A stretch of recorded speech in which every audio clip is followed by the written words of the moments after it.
Bueno, vamos con otro concepto de programación orientada a objetos en Python, lo que son las variables de clase. Hemos visto cómo definimos atributos en una clase anteponiendo la palabra clave self. Por ejemplo, la clase persona, y necesitamos definir un atributo llamado nombre, ponemos self.nombre y lo inicializamos, en este caso, con el dato que viene como parámetro. Los atributos son independientes por cada objeto o instancia de la clase, es decir, si definimos tres objetos de la clase persona, todas las personas tienen un atributo nombre, pero cada uno tiene un valor independiente.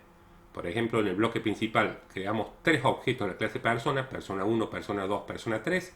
Si accedemos al atributo nombre, persona 1.nombre tiene almacenado Juan, persona 2.nombre Ana, persona 3.nombre Luis. En algunas situaciones necesitamos almacenar datos que sean compartidos por todos los objetos de dicha clase. En esta situación debemos emplear variables de clase, que es lo nuevo que vamos a ver. Para definir una variable de clase lo hacemos dentro de la clase, pero fuera de sus métodos, ¿sí? Y no le anteponemos la palabra self. Directamente va a ser el nombre de la variable. En este caso le llamé variable y es de tipo entera, ya que le asigné el número 20. Los objetos comparten esa variable. Si vemos, si yo imprimo persona 1.variable, va a mostrar un 20. Si también imprimiese persona 2.variable, también el 20. Persona 3.variable, el 20 sería. Si quiero modificar, la tengo que acceder a través del nombre de la clase. Persona, que es el nombre de la clase, punto, accedo a la variable clase variable y le asigno un nuevo valor. Después, si accedo a la variable clase variable a partir de cualquier objeto, todas acceden al número nuevo, que es el 5. Se reserva solo un espacio para la variable llamada variable, independientemente que se definan muchos objetos de la clase persona. La variable llamada variable es compartida por todos los objetos, persona 1, persona 2 y persona 3.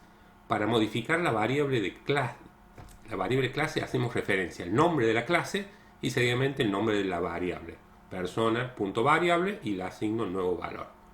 Vamos a ver con un problema y trabajar con una variable clase. El problema dice, definir una clase cliente que almacena un código de cliente y su nombre.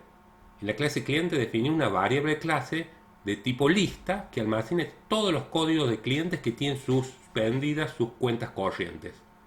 Imprimir por pantalla todos los datos de clientes y el estado que se encuentra su cuenta corriente. O sea, dentro de la clase cliente vamos a tener una lista que va a existir independientemente de cuántos clientes tenga la empresa, y vamos a guardar en esa lista el código de cliente que se encuentre suspendido. Vamos a pasar a codificar el problema. Lo vamos a grabar. Se trata del ejercicio 203. Vamos a declarar la clase cliente y vamos a definir la variable de clase suspendida.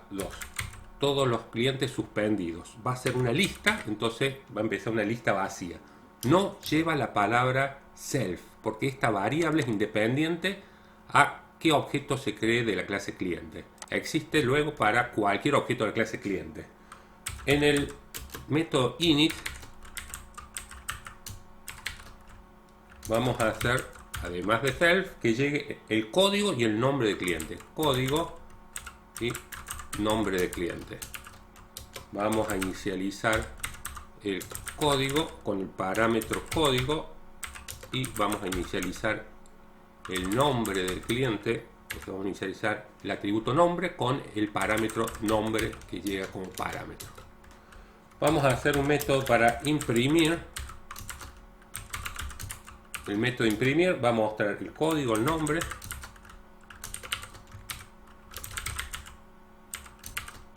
El código está en el atributo self.código y el nombre está en el atributo self.nombre.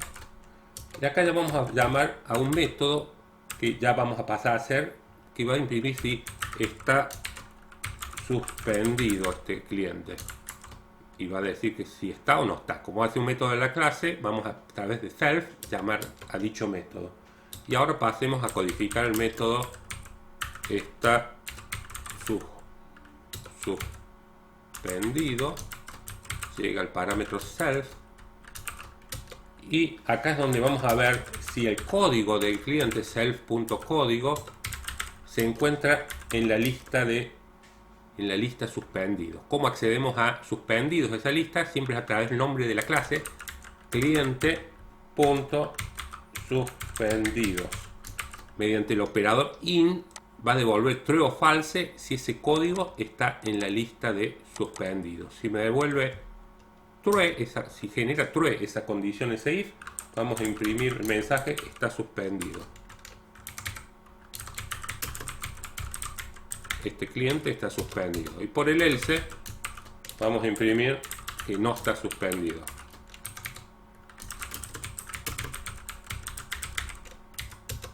Vamos a hacer una línea separadora para que en pantalla podamos controlar los datos cuando se imprimen. Finalmente vamos a hacer un método para poder suspender a un cliente. Suspender, el método suspender, lo que va a hacer es agregar a la lista de suspendidos el código del cliente. Como cliente.suspendidos append, añado a la lista suspendidos el código cliente self.código. Bueno, después de definir el método suspendido, vamos a hacer el bloque principal. En el bloque principal vamos a proceder a crear 3 clientes o 4 clientes. Cliente 1, para crear un cliente hemos dicho, disponemos el nombre de la clase cliente y le pasamos los parámetros al método id. Al método id tenemos que pasar el código cliente y el nombre de ese cliente. Por ejemplo, Carlos. El cliente 2 lo vamos a crear. Cliente es el 2. El cliente 2 es Ana. Cliente 3, nombre de la clase y los valores. El código cliente Pedro. Finalmente cliente 4 igual a cliente 4, el nombre es Luis. Ahí hemos creado los 4 clientes. Vamos a suspender al cliente 3 y al 2, al 3 y el 4. ¿Cómo se suspenden los clientes? Cliente hemos hecho 2, llamo el método suspender, y lo que debería hacer el método suspender, añadir a la lista de suspendidos el código de cliente del cliente 2. Lo mismo vamos a hacer con el cliente 3.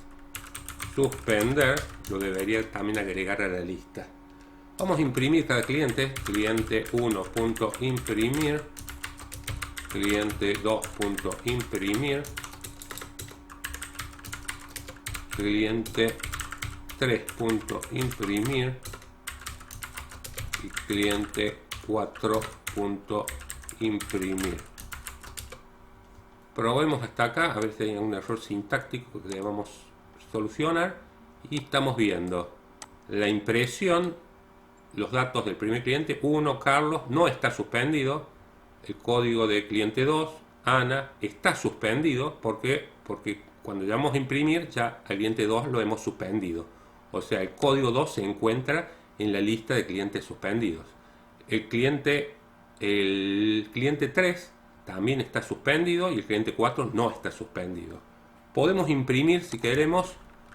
Vamos a ver la lista de clientes suspendidos. Para acceder a la variable de clase suspendidos lo hacemos a partir del nombre de clase. Cliente.suspendidos. Bueno, entonces ejecutemos nuevamente y vamos a ver la lista que tiene 2 elementos, 2 y 4. Esa lista, hay que entender, es compartida por los 4 objetos. Hay 4 objetos, cliente 1, cliente 2, cliente 3, cliente 4. Cuando verificamos si está suspendido el cliente, verificamos si el código de cliente en sí mismo, del que estamos llamando, está dentro de la lista, está dentro de esos 2. Y como vemos, los que son son el 2 y el 3. El 2 y el 3 están suspendidos. Entonces acá vemos que es conveniente esa lista, que no haya una lista por cada cliente. No tendría sentido que cada cliente tenga una lista de todos los suspendidos. O sea, lo que tiene sentido es que haya una sola lista con todos los clientes suspendidos y que sean compartidas por cada uno de estos objetos, estos 4 objetos de la clase cliente. Recordemos entonces estamos viendo las variables de clase se definen fuera de cualquier método de la clase, no se les antecede ningún identificador en especial y pueden ser cualquier tipo de variables, entera, float, cadena de caracteres o alguna estructura de datos, como vemos acá que es una lista, y en este problema en particular guardamos la lista de clientes suspendidos. Con esto finalizamos el concepto de lo que es una variable de clase. Gracias.